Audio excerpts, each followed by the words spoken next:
¿Qué tal? ¿Cómo andan? Vamos a continuar con la modalidad virtual de clases, y continuando con los contenidos de la materia. Por un lado, lo teórico, lo que se pueden ir incorporando como conocimiento general, pero sobre todo para que tengan herramientas para aplicar a sus proyectos, a los proyectos de cortometraje con los que tienen que avanzar, ya sea las carpetas de proyectos, como también ir avanzando a la par la producción, los que tengan la producción, o ir desarrollando simplemente el proyecto de alguna manera, con herramientas estructuradas, sumar herramientas para que puedan desarrollarlas e ir comprendiendo también en qué consiste esta materia. La clase pasada estuvimos hablando de estructuras narrativas y fundamentalmente nos adentramos en una forma de entender la estructura que es el paradigma, según un autor muy reconocido de guión que es Sid Field, del cual ustedes también tienen bibliografía en el blog, ¿no? Y más o menos habíamos utilizado este esquema, que es el que tienen acá disponible, ¿no? Principio, medio y final, a la que se lo puede llamar acto 1, acto 2, acto 3, planteamiento, confrontación, resolución, y cómo funcionan en esa estructura los puntos de giro. Habíamos hecho una mención especial a los puntos de giro. Vamos a retomar un poco ese tema para después poder aplicarlo en este documento de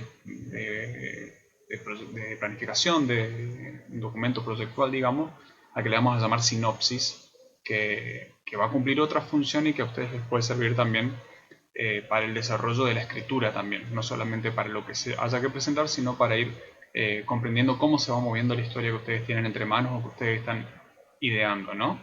Entonces, una de las cosas que habíamos dicho de los puntos de giro era que se trata de acontecimientos significativos para la historia, es decir, que pongan, sobre todo al protagonista, pero a los personajes que participan en la historia que ustedes están construyendo, les sucedan cosas o ejecuten cosas que tengan algo que ver con los objetivos y los obstáculos que se plantean para cada uno de esos personajes. Sobre todo, casi siempre nos centramos en el protagonista, y mucho más aún cuando se trata de un cortometraje donde la historia tiene que representar mucho más y ser más acotada, no hay tanto tiempo para los desarrollos, pero también es importante que ustedes puedan desarrollarlos. En muchos casos hay alumnos y grupos que no terminan de desarrollar del todo bien los personajes a pesar de que se trate de un cortometraje. Hay que generar un desarrollo, hay un equilibrio muy delicado entre la síntesis y el desarrollo, ¿no? Los puntos de giro también se les llama puntos argumentales, ¿no? Son puntos donde es muy fácil detectar un cambio en el argumento, en el desarrollo del argumento. Por eso también se las considera herramientas de transformación. Una cosa que es importante además, si nosotros tomamos una narración o un relato como una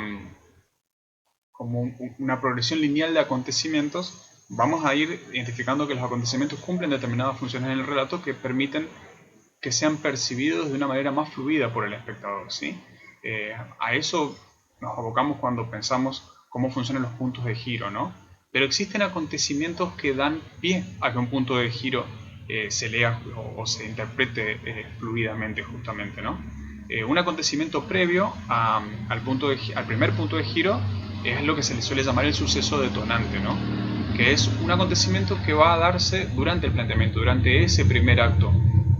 Cuando hablamos de un cortometraje de 10 minutos, ese primer acto puede desarrollarse entre las primeras 2 o 3 páginas de guión. Van a ver que en la conceptualización de Sid Field, estos son más páginas porque él habla principalmente de largometraje.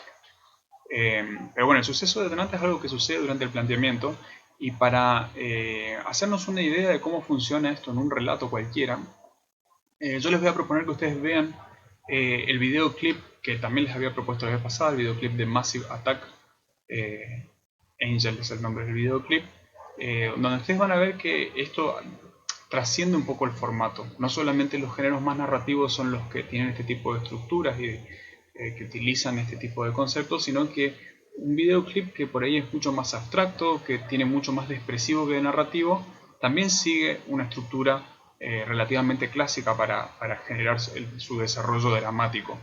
Y por ahí podemos encontrar en ese video, por ahí pueden poner pausa en este video ahora si quieren para verlo y tenerlo presente, pero continuando, digamos, con la interpretación de ese videoclip, que es como una especie de cortometraje en un punto, más corto de lo que tienen que hacer ustedes, 5 minutos, una historia muy chiquitita, ¿sí? Ustedes van a notar que hay todo un contexto planteado, hay un planteamiento en el cual hay un hombre que llega a un estacionamiento solo, se encuentra en una soledad muy plena, se percibe una soledad, hay indicios que lo hacen contextualizar ese personaje de una manera muy solitaria, ¿sí? Y de repente aparece un segundo personaje y algunos indicios en el protagonista hacen notar cierta inquietud frente a la presencia de un segundo personaje. Eso podríamos llamarle suceso detonante, por ejemplo. Es un suceso que da pie a que se genere un conflicto, pero que todavía no lo genera explícitamente, ¿sí? Entonces este elemento va a sugerir un posible conflicto dado su significado dentro de la historia y del contexto que se haya generado en esa historia, ¿sí? Lo que va a hacer el suceso detonante es que se abra la posibilidad de un camino distinto. A partir de ahí el protagonista puede adentrarse un poco más en esa situación o puede buscar alguna salida fácil, digamos, que es algo que no nos serviría en nuestra historia. Nosotros tenemos que tratar de lograr que el conflicto crezca, ¿no? Lo que sí va a pasar con el suceso detonante es que va a atentar contra la estabilidad de una situación dada. En ese caso, había una situación que era un hombre solitario en un estacionamiento, se inquieta ante la presencia de un segundo personaje, ¿no? Y como decíamos, ese suceso da lugar al primer punto de giro, que va a ser un acontecimiento que va a producir una transformación en el personaje y exponer el conflicto ya de una manera explícita. Es lo que va a dar lugar a la confrontación. Habría que ver cómo podemos analizar Angel, el videoclip que estamos analizando, para entender de qué manera funciona el primer punto de giro y a dónde se lo puede ubicar más claramente. Una posibilidad es el momento donde aparecen ya más personajes, porque ahí nosotros también podemos percibir miradas amenazantes y un apurar de un paso y una inquietud mucho más manifiesta del protagonista. Ese podría ser un primer punto de giro, la aparición de los siguientes personajes, no del segundo, sino de los siguientes. O también podríamos, si entendemos que el primer acto de este videoclip es bastante largo porque necesita mucho desarrollo para generar esa intriga, también podríamos ubicarlo en el momento donde el protagonista empieza a correr. Porque a partir de ese momento, la inestabilidad que se produce ya genera un cambio irreversible. Es decir, en ese momento se hace explícito que el personaje se siente perseguido y quiere huir. Antes había algunos indicios que nos permitían entender que el personaje se sentía perseguido. Pero hay un momento donde eso se hace explícito, que estaría bueno que lo analicen ustedes también y que decidan a ver dónde se puede encontrar un punto de giro en esa narración para también ir pensándola para sus propios proyectos, ¿no? Un segundo punto de giro, entre el primer y el segundo punto de giro se van a presentar una serie de obstáculos, como decíamos la vez pasada, que hacen que la confrontación crezca, que se profundice, que se generen algunos otros elementos que crezcan en términos generales, ¿no? Hasta llegar a un segundo punto de giro que va a ser el acontecimiento que va a resolver la confrontación. Es decir, para decirlo fácilmente, va a ser el acontecimiento que da inicio a la lucha final del protagonista para alcanzar su objetivo, ¿sí? Ese segundo punto de giro nosotros en el videoclip lo podríamos ubicar en el momento donde el personaje se encuentra con un obstáculo que ya es insuperable, que es una pared de fondo, ¿sí? En ese momento, el protagonista también va a tener un cambio irreversible para el cual va a tener que, la decisión que toma ese protagonista en ese momento es darse vuelta y enfrentar esa última lucha que está planteada. En ese sentido es bastante más claro la aparición de un segundo punto de giro. Fíjense que la cantidad de gente, por ejemplo, es un obstáculo que hace que la huida del protagonista sea más dificultosa y no logre su objetivo, que cada vez esté más lejos de lograr su objetivo. Sin embargo, cuando se encuentra con ese obstáculo definitivo, que es esa pared que le impide avanzar al protagonista, al darse vuelta se establece una última lucha que va a ser definitoria, ¿sí? Y va a determinar un relativo éxito o fracaso del protagonista, ¿sí? Dando lugar así a la resolución. ¿En qué va a consistir esa lucha? Prácticamente la acción es muy pequeña en este videoclip y prácticamente es una lucha de miradas. el personaje se relaja un poco, hace como un primer intento de avanzar hacia sus múltiples antagonistas, en este caso ya, o a su antagonista con los aliados que ese antagonista tiene, y va a producirse un último cambio en el desarrollo, que es el enfrentamiento ya envalentonado del protagonista, ¿no? Que ese va a ser el momento donde se va a producir el clímax. El momento en el cual el protagonista ya se da de alguna manera por vencedor cuando ve que sus antagonistas huyen de él, ¿no? Después queda un muy breve espacio de videoclip en el cual esa resolución va a ser explícita, que es cuando se permite ver que realmente toda esa masa de gente está huyendo de este único protagonista, ¿no? Esta es una forma de entender una estructura clásica aplicada a un cortometraje, a un videoclip en realidad, el formato es videoclip, que quizás dado formato y género no es tan cercano a la narración clásica y sin embargo lo utiliza para ordenar claramente los acontecimientos y lograr así un video mucho más abstracto, mucho más expresivo, no tiene tanto de narrativo y sin embargo fíjense qué interesante que puede utilizar igual una estructura de paradigma que se la puede analizar de esa forma. Lo mismo podrían hacer ustedes, aunque es recomendable que dado que el formato que ustedes van a abordar es el de cortometraje, documental o de ficción, en el caso de ustedes sí desarrollan más elementos narrativos porque justamente eso es parte del aprendizaje. Y va a ser muy interesante ver cómo pueden desarrollar características de personajes, elementos de la trama, enriquecer obstáculos, cosas que ya vamos a ver más adelante en los diálogos, ¿no? Este videoclip tampoco tiene diálogo. Ustedes sí van a tener que abordar diálogos y para eso es importante que los personajes estén bien caracterizados. Entendiendo este análisis, nosotros podríamos, ese análisis a nosotros nos permite estructurar un relato. Si nosotros ideamos un relato del cual ya tenemos más o menos una idea de cómo se estructura, no solamente estamos capacitados a hacer un buen storyline, porque el storyline va a definirse básicamente por personaje, contexto y conflicto, como vimos la vez pasada, sino que ya también vamos a estar en condiciones de desarrollar una sinopsis argumental, ¿sí? La sinopsis no solamente va a cumplir otra función por ser más extensa, es decir, no es solamente agregar contenido al storyline, sino que también es estructurarlo de una manera más ordenada. Un storyline es tan breve que por ahí no nos va a dar la posibilidad de diferenciar claramente los tres actos. Si bien es una práctica que también es recomendable, si se puede mínimamente una oración destinarle al planteamiento, otra a la confrontación y otra a la resolución, les puede ayudar. Pero un storyline, al ser tan sintético, al ser una idea tan generalizada, está más cerca de una idea argumental que de un desarrollo argumental. La sinopsis les va a permitir un desarrollo argumental que no va a alcanzar la extensión del guión completo, pero que sí ya va a dar una idea clara de qué acontecimientos transcurren en cada uno de los actos que ustedes están planificando, ¿sí? Entonces es una síntesis del contenido argumental.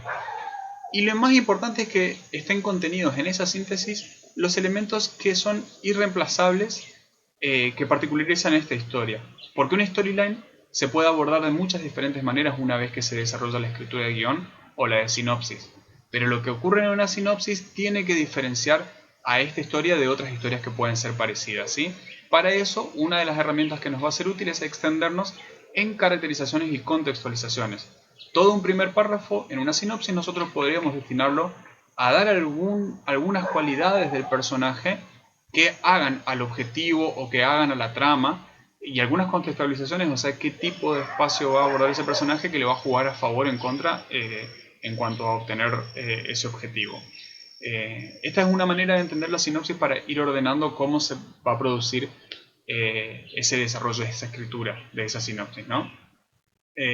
No, esas caracterizaciones nos van a permitir reforzar no solo la cualidad del protagonista, en qué va a consistir la lucha del protagonista en pos de obtener un objetivo, sino también va a reforzar a los antagonistas y a los aliados también del protagonista, ¿sí? Es decir, otros personajes que posiblemente en una storyline no aparezcan, ya pueden aparecer en una sinopsis argumental, sobre todo un aliado. Y yo les sugeriría que en el trabajo que ustedes están haciendo traten de no sumar tantos personajes más. Tiene una historia de alrededor de 10 minutos, no va a haber lugar para que otros personajes ocupen un lugar destacado, ¿sí? Con respecto a proveer líneas argumentales secundarias, esta es una acción que se suele desarrollar en una sinopsis, alguna línea argumental secundaria, aunque en una trama de 10 minutos es difícil proveer un relato de una línea argumental secundaria, de una trama secundaria, digamos. Generalmente se trata de trabajar sobre todo una línea argumental y a lo sumo se suman algunas que otras características, que ya vamos a ver de qué manera se las pueden sumar, pero no construir toda una trama secundaria entrelazada a la primera, porque generalmente no queda el tiempo para el desarrollo adecuado de dos tramas simultáneamente. En otro tipo de formatos posiblemente sí.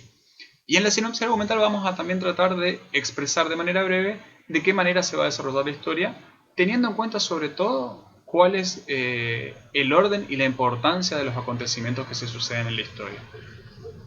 Ese es el desafío que tienen por delante en relación a construir la sinopsis, que es lo que se espera para que ustedes puedan avanzar en el proyecto.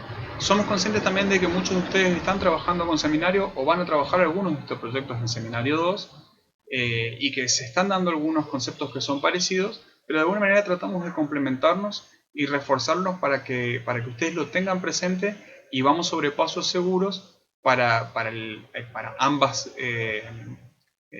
visiones del proyecto. La nuestra, que está más afianzada en lo que es el desarrollo de la historia y la narración de los acontecimientos, el argumento, lo que llamamos el guión y la carpeta de proyecto afín a la tarea del guionista, y por otro lado la producción, que seguramente ya avanzarán con la cátedra de seminario 2. Bueno, espero que les vaya sirviendo esta modalidad y bueno, y seguiremos trabajando tratando de ir repasando también lo que ustedes nos están enviando, que seguramente retomaremos cuando podamos hacer clases presenciales.